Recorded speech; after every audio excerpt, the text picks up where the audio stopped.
Bonjour, ici Anne-Marie Barrero pour le livre Aider son ado à s'épanouir. Donc, vous êtes plusieurs à me poser la question suivante. À qui s'adresse ce livre? Alors, il s'adresse essentiellement aux parents qui travaillent, qui sont soit entrepreneurs, soit managers, en fait aux parents qui sont très occupés dans leur vie professionnelle. Ça a démarré comme ça. J'accompagne depuis une dizaine d'années mes clientes et mes clients à améliorer leur style de management, à créer leur activité, à clarifier leur activité, à se lancer dans un projet, à développer la confiance, l'audace et au travers des outils de communication, les aider à entrer en relation avec les autres. Donc, et au fur et à mesure des accompagnements, il se trouve que mes clientes et mes clients sont aussi des parents et au fur et à mesure, ils m'ont demandé qu'est-ce que tu me conseilles pour mon fils, qu'est-ce que tu me conseilles pour ma fille, voilà, des jeunes adolescentes, hein, autour de 10, 11, 12 et jusqu'à 18 ans, voire plus parfois. Et en fait, au fur et à mesure que je coachais mes clients, je me rendais compte de certaines maladresses qu'ils faisaient par méconnaissance des outils de communication. Et j'en suis venue, après plusieurs années, à écrire ce livre, donc Aider son ado à s'épanouir, aux éditions Gérézo et Roll. Et en fait, c'est un livre outil, c'est un livre conseil, c'est vraiment destiné aux parents et aux pédagogues qui veulent s'y prendre autrement dans la relation. Autrement, ça veut dire qu'ils veulent une autre façon de dialoguer avec leurs jeunes pour pouvoir vraiment créer une communication authentique, pour pouvoir créer des espaces de partage, pour pouvoir aider leurs jeunes donc à s'épanouir, parce que vous apprendrez en lisant ce livre qu'il y a des paroles qui ouvrent l'espace vers un épanouissement et il y a des paroles au contraire qui ferment l'espace. Et en fait, dans ce livre, j'ai vraiment voulu montrer à quel point la communication verbale, 30%, et non verbale, 70%, c'est-à-dire le non-verbal, c'est-à-dire le regard, la tonalité, la posture, les gestes, les mots, sont vraiment partie prenante de la communication. Et si vous communiquez avec certains mots, vous allez induire des choses.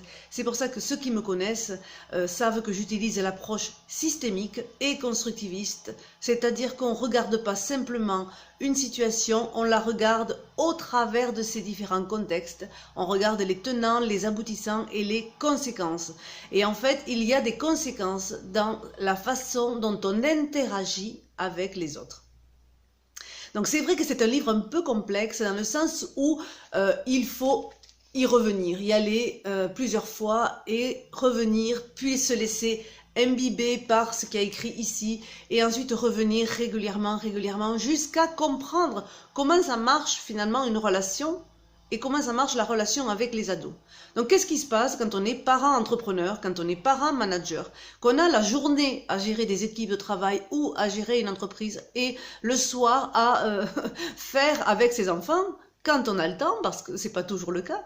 Donc c'est trouver des solutions pour que nos enfants soient au mieux dans la relation familiale, mais qu'ils soient au mieux avec eux-mêmes, c'est-à-dire dans leur propre relation à eux-mêmes et leur propre relation au monde.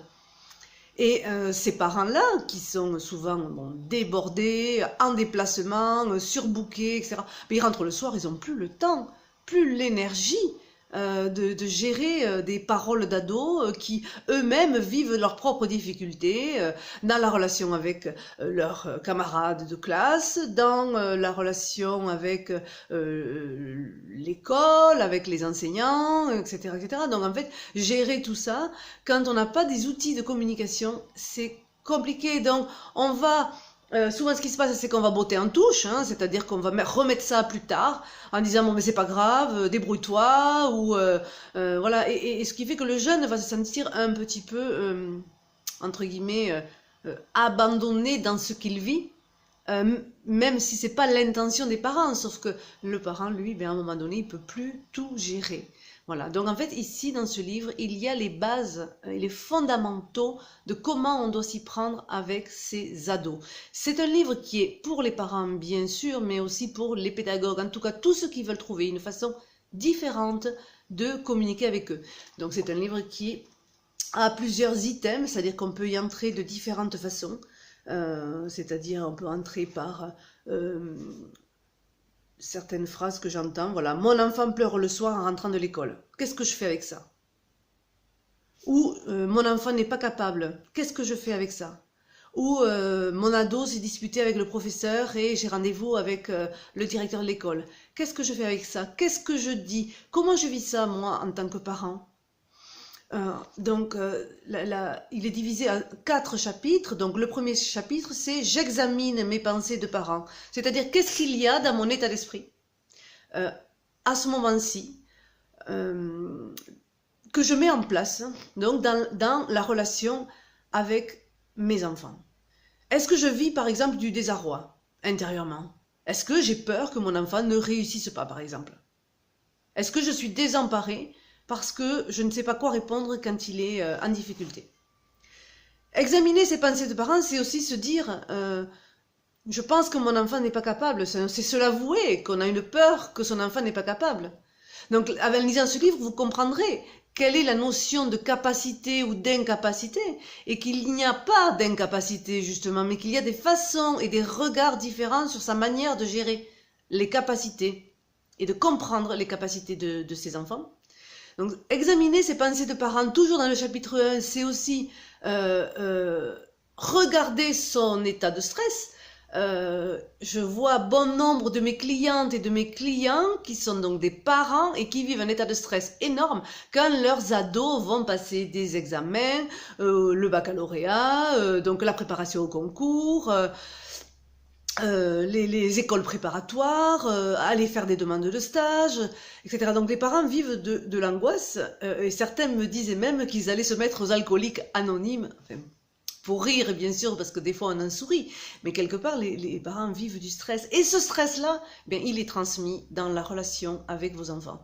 Donc c'est important de regarder ces pensées de parents et de regarder de quelle manière vous, parents, vous, adultes, vous pouvez aussi changer votre regard sur la jeunesse et votre regard sur les adolescents. Un autre exemple, justement, qui me vient là-dessus, c'est penser que les ados sont tous des feignants. Ça, je l'entends 9 fois sur 10. C'est pour ça qu'il y a un chapitre consacré là-dessus, sur « Mon enfant n'est pas un fainéant ». Et si je changeais mon regard là-dessus, et si je comprenais, 1, pourquoi je dis ça, 2, pourquoi je constate ça, 3, qu'est-ce que je peux faire pour changer ça? C'est-à-dire pour ouvrir, avec les mots que je peux dire, avec mon comportement, avec mon gestuel, pouvoir ouvrir à un autre espace de compréhension pour aider justement à ce que les ados puissent s'épanouir, aller vers eux-mêmes, construire leur projet d'étudiant. Leur projet d'étudiant qui sera à un moment donné leur projet de vie. Parce que quand on construit son projet d'étudiant, on construit aussi un début de projet de vie. La recherche de stage et la recherche d'emploi, se comporter à l'oral, etc., etc. Donc la mission de parent, c'est une mission périlleuse, je l'avoue. Je suis moi-même parent et je suis la maman d'un ado. J'ai aussi testé sur lui, mais sans savoir que je le testais, donc un modèle que j'ai consigné ici dans ce livre. Et j'ai testé avec lui des choses, mais pas seulement, puisque j'accompagne des jeunes à la préparation de concours, que ce soit en médecine, que ce soit en école de magistrature, que ce soit en école d'ingénieur. Donc j'accompagne des jeunes à développer leur capacité de communication. La communication, encore une fois, ce n'est pas de l'oral. La communication, c'est qu'est-ce que je mets par mon comportement en avant et comment j'interagis avec les autres. Comment je suis avec les autres. Comment la relation se construit avec les autres. Mais en fait, c'est ça qui s'appelle la communication, donc la communication systémique, la communication relationnelle, la communication constructiviste. Bref, les termes, c'est un peu théorique peut-être, sauf que en tout cas, ça marche avec la contextualisation des situations.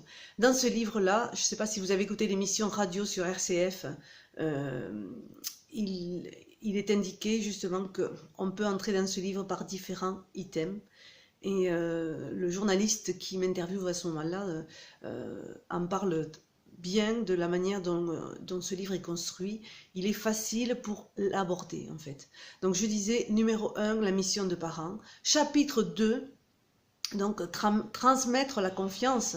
Donc, on voudrait que nos enfants, on voudrait que les ados acquièrent la confiance en eux. Mais comment peuvent-ils avoir confiance si vous-même, en tant que parent ou en tant qu'adulte, vous n'avez pas confiance ni en vous et moyennement en eux? Ben, ça va être très compliqué. Donc en fait, bâtir la confiance, ça demande la compréhension, là aussi, de ce que c'est la confiance, de la différence avec l'estime de soi. Et comment, par la communication, justement, on peut comprendre les effets négatifs, donc des étiquettes que l'on donne, et on peut comprendre comment mettre en place de la communication relationnelle, des mots, des dialogues, pour justement créer chez l'adolescent des ressources, en tout cas le fortifier dans ses ressources, pour lui faire acquérir confiance en lui. Donc savoir regarder positivement par exemple des choses ordinaires, c'est une option que je donne et que j'explique donc dans ce livre. Également construire donc un cahier de croissance, c'est un autre outil. Troisième chapitre donc dans ce livre, c'est l'aider à apprendre. Effectivement, je me suis aperçue encore une fois pour accompagner des étudiants décrochés du système scolaire, donc des étudiants qui ont été à l'école, qui ont raté leur diplôme, qui ont raté leur examen et qui finalement n'en ont pas tiré forcément les leçons de pourquoi finalement ils ont leur vie scolaire qui est devenue pour eux un échec.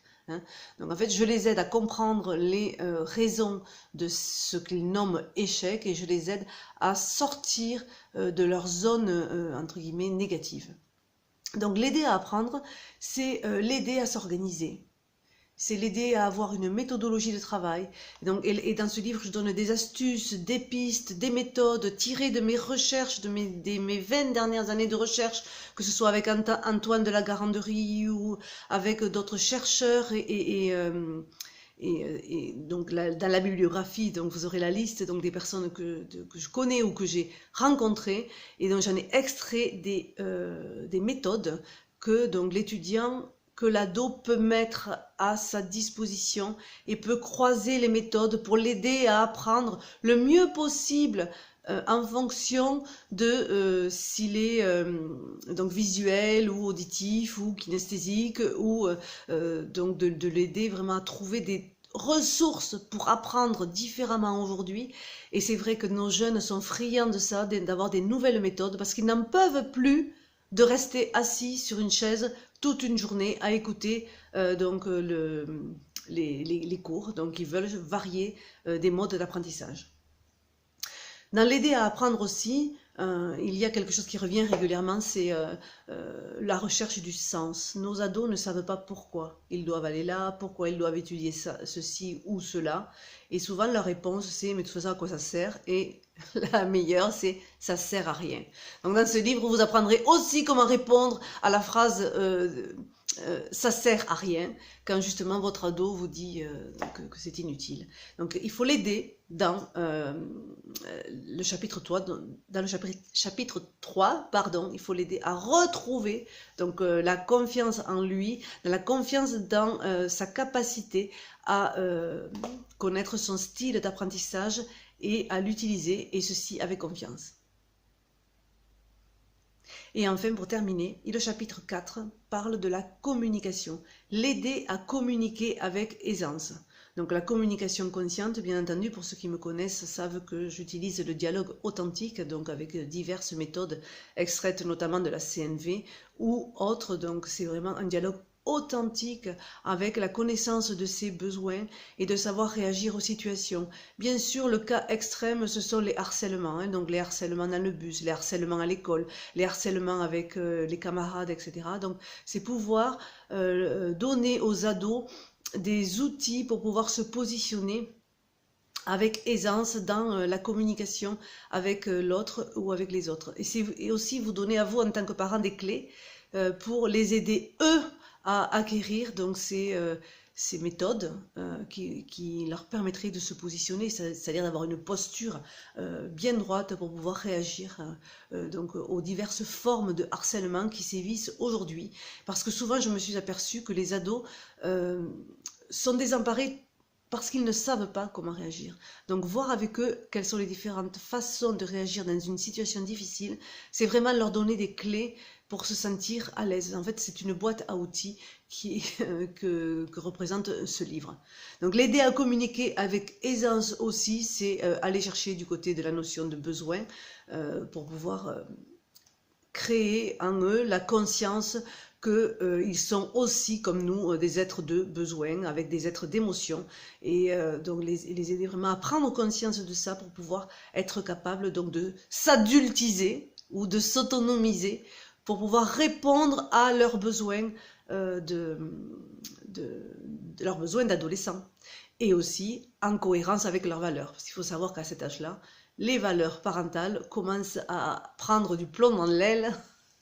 Les ados sont en train de rechercher leurs propres valeurs, donc ça, ils doivent le comprendre et ils doivent savoir comment ça marche. Nous, les parents, vraiment, ou les adultes, on peut vraiment les aider et les accompagner sur ce chemin-là, le chemin de l'autonomie, parce qu'en fait, l'autonomie, elle n'arrive pas comme ça. L'autonomie, elle se prépare. Elle se prépare au fur et à mesure de l'éducation et de l'apprentissage. Passer 8 ans, 9 ans, 10 ans, c'est jusque-là, c'est facile, ou presque, mais quand arrive le début de l'autonomisation, donc c'est-à-dire la phase de positionnement du jeune pré-ado et puis de l'adolescent, c'est là que ça se complique, et c'est là que viennent d'ailleurs les conflits dans la relation adulte, adolescent et jeune adolescent. Et vraiment les conflits, c'est... alors pour l'avoir vécu, entendu, travaillé, compris, c'est savoir quelle est l'origine du conflit. Est-ce que c'est un conflit sur les valeurs? Est-ce que c'est un conflit sur les besoins? Est-ce qu'il y a autre chose qui est là de façon sous-jacente? Donc savoir ça, puis ensuite savoir s'y prendre, et puis ensuite restaurer un dialogue avec ces adolescents. C'est aussi répartir les tâches, donc que ce soit à la maison ou que ce soit dans l'accompagnement scolaire, que l'adolescent puisse participer, être partie prenante de ses études, être partie prenante de la maison, être partie prenante et se responsabiliser vis-à-vis de son budget, puisqu'à un moment donné, vers 16 ans ou 17 ans, il est question de budget, donc il commence à avoir sa carte bleue, il commence à avoir un compte bancaire peut-être, est-ce que là...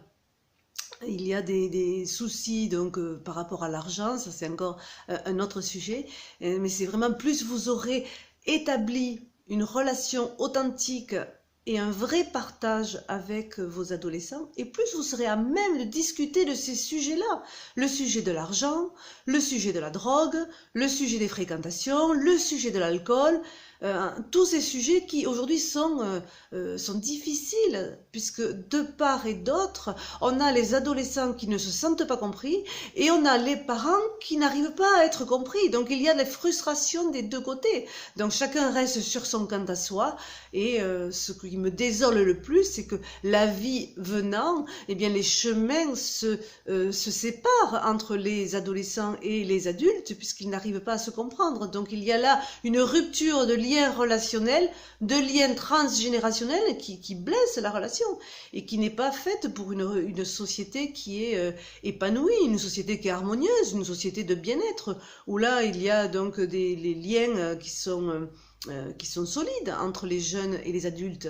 Et ensuite, on le retrouve aussi dans l'entreprise, puisque moi, j'accompagne des équipes dans des entreprises, et puis je me rends bien compte que quand un jeune arrive, qu'il soit de la génération Z ou de la génération Y, il y a aussi des problèmes de compréhension avec donc les adultes qui sont sur la place. En fait, ça c'est un autre sujet, l'arrivée des nouvelles générations dans le monde du travail. Ça sera l'objet d'une autre vidéo. Mais pour en revenir à ce livre, je vous invite à poser les bases et poser les fondamentaux de la relation avec vos adolescents, tout simplement pour pouvoir préparer l'avenir relationnel avec eux, et pour pouvoir les aider à s'épanouir eux, mais aussi faire en sorte que la relation soit épanouissante pour toutes les parties. Voilà, donc ce livre, vous pouvez le trouver aux éditions Gérézo, dans n'importe quelle librairie, sur Amazon, dans votre librairie préférée ou à la FNAC. N'hésitez pas à l'acheter. Il y a aussi une page Facebook que j'ai mis en place. Si vous cliquez j'aime, vous serez au courant donc, des nouveautés, puisque je suis en train de préparer la suite qui concerne notamment l'orientation scolaire, parce que ça c'est encore un autre sujet. Alors je vous dis à bientôt et très belle journée.